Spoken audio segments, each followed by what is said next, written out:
Well, we're going to get a slight pause in this dreary spell. Yes, we're going to get through the rain tonight, and then basically Tuesday afternoon through Friday morning looks pretty good. So It's not bad. I'd rattle off a couple of days in a So row. yeah, they've been unfortunately You brought the sunshine with you, Yeah. Samantha. Well, no, like the midweek has been decent. If you think about Wednesday and Thursday, Yeah, I saw a right, comment last week. today that was like, somebody said, this is why we go through the long Maine winters.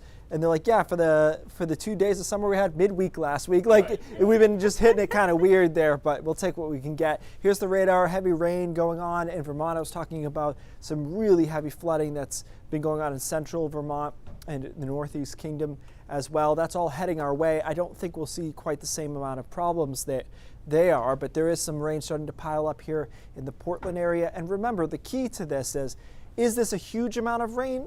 Not really, I mean, in the scheme of things, but our ground is so saturated that all it takes is an inch or an inch and a half to cause flooding. So that's not that much. That's why we have a flood watch in effect here. Oxford, Franklin, Northwest Cumberland County, and through New Hampshire. I think there's a better chance of flooding here than here, but it's all included in that watch. Our small scale mesoscale model puts down about an inch for a lot of people, but you can see there's a couple of pockets in there where this model thinks there could be some 2s and 3s. If that happens, we will see some flash flooding later this evening. The heavy stuff comes down tonight. And this is the middle of the night tonight, midnight, and it's just moving into the mid-coast, back through the mountains as well.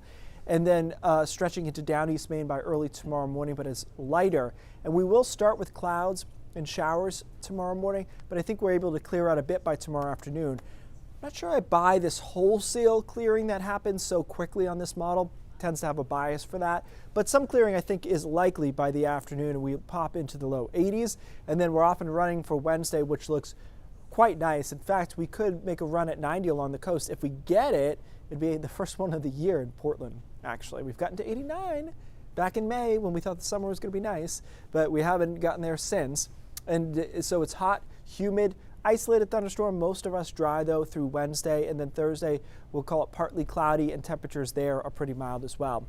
If you don't like the humidity, it's really not going to improve here. We stay in that muggy to humid zone. If anything, dew points get a touch higher Thursday and Friday, but I think the days that will feel the most humid are going to be Wednesday and Thursday because there's some sun involved. So when you get the dew points higher and there's sun, it's different.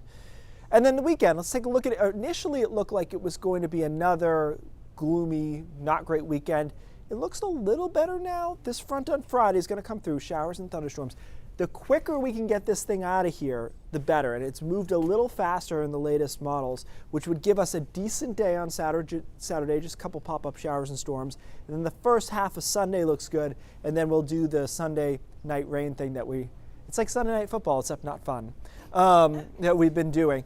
So that's where we're at. Enjoy the middle part of the week. And again, the weekend does not look terrible at this point. And the thing with the flooding or potential for it tonight is it's just going to be radar babysitting. Like areas that see a lot of heavy rain will have the possibility for from flash flooding. So we'll keep an eye on that.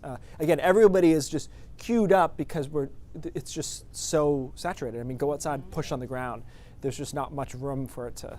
Northern and western, though, is kind of where we're talking most Yeah, threat. I think Oxford County, like if I had to guess, I'd say Oxford County back to the Lakes region of New Hampshire has the best chance of flash flooding later today.